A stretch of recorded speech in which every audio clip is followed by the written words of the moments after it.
This is Joe Doherty with WITY 980 Danville, Illinois, and I'm here at the Georgetown Fair, and I have a special guest here today. This is Larry Daly, who's with the First Farmers Bank and Trust. Welcome to the show, Larry. Hi, Joe. How you doing? Just fine.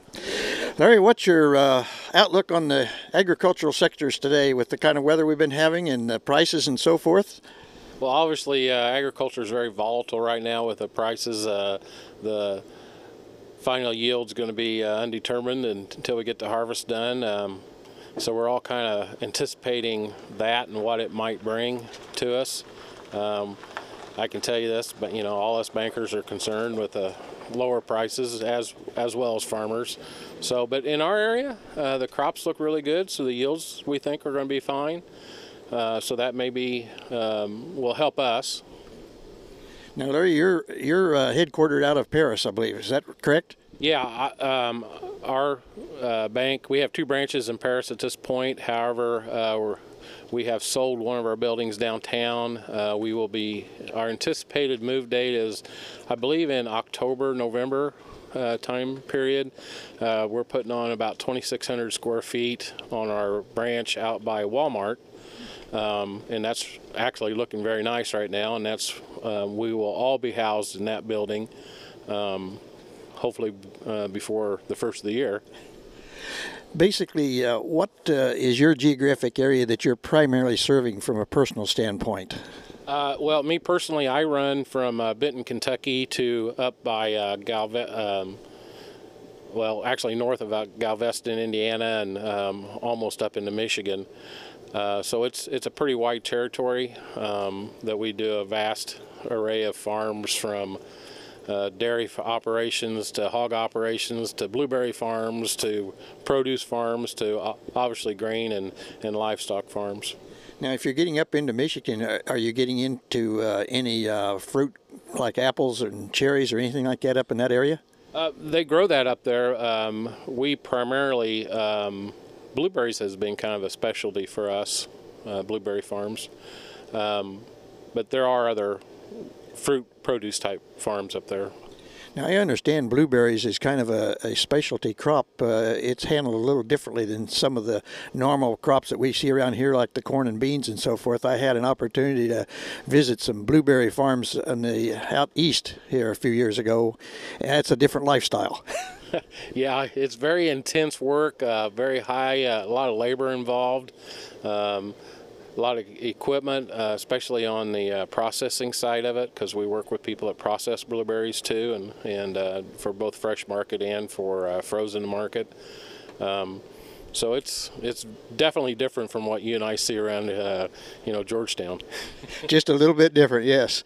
Now, coming back to our local area here with our corn and beans and so forth, as you said, we're looking at different situations this year because of some of the type of weather and the type of yields that we're expecting.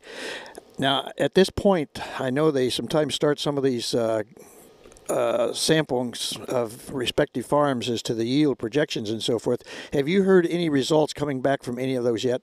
Yeah, actually, this last week, FC Stone came out with some of the different projections, estimates here for Illinois, and I believe the average yield was around 174, and Indiana was like 149 for corn.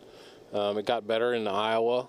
The overall for the country, I think their estimate was about 165, which seems a little high to me. I think that may be a surprise by the time we get done with harvest. It will be interesting to see what the harvest does bring forth, because that does sound a little high based upon the situations we've had. And I know not too further north from where we are right now, they've got some huge ponds in some of those fields that were totally drowned out and kept wet enough they couldn't even replant. Yeah, that's true. Now, Joe, I got some questions for you. Okay. Now, are you still involved with the Farm Financial Task Force, Guinea? Yes, I am. As a matter of fact, I spent last week in the state of Washington. We had our annual meeting out there with the Farm Financial Standards Council, and I had an experience out there that a little different. They took us out on a tour one day to the hillside combining of the wheat fields out there. That's quite a process. Actually, I've been out there. We had a meeting, an ABA meeting out there one time at Chelan, Washington. That's where they do all the apples.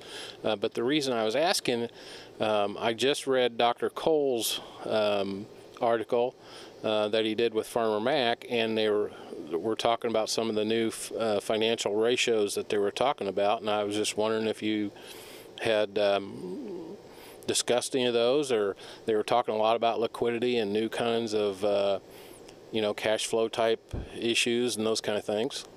Yeah, interesting that you ask about that, because yes, we do have some modifications coming out.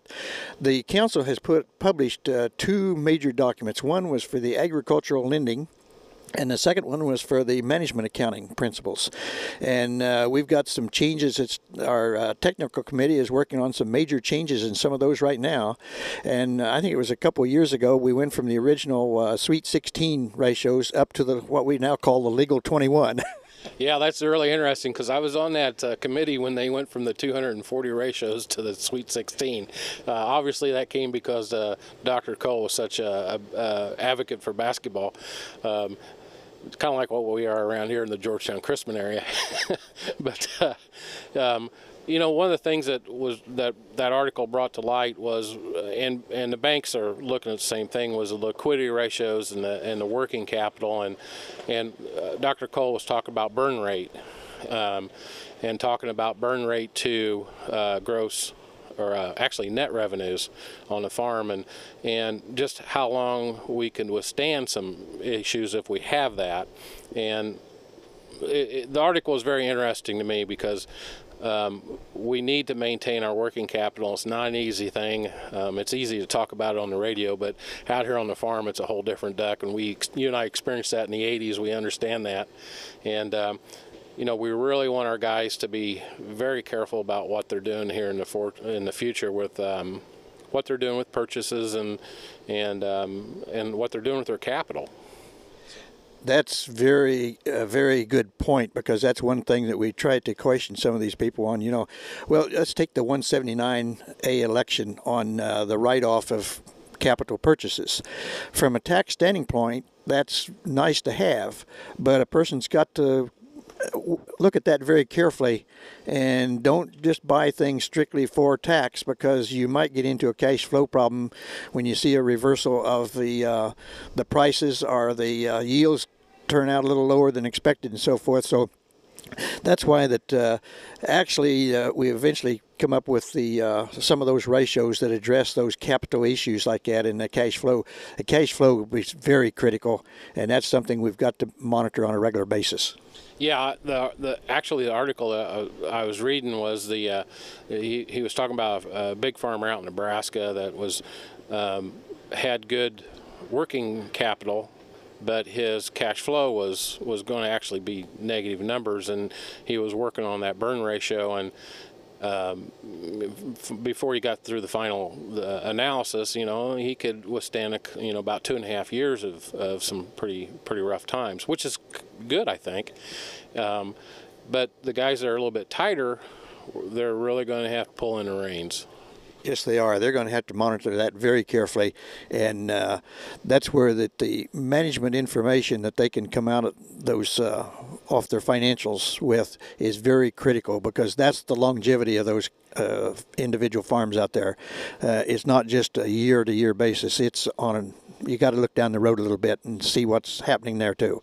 Yeah, and if I have any advice for the farmers out here in the Georgetown area and the Vermilion County and so forth is, I would communicate well with your banker, but also especially your accountants, the people that are doing your taxes and your insurance people, your financial people, and really keep abreast of what you're doing. Know what your costs are, and know where you're at.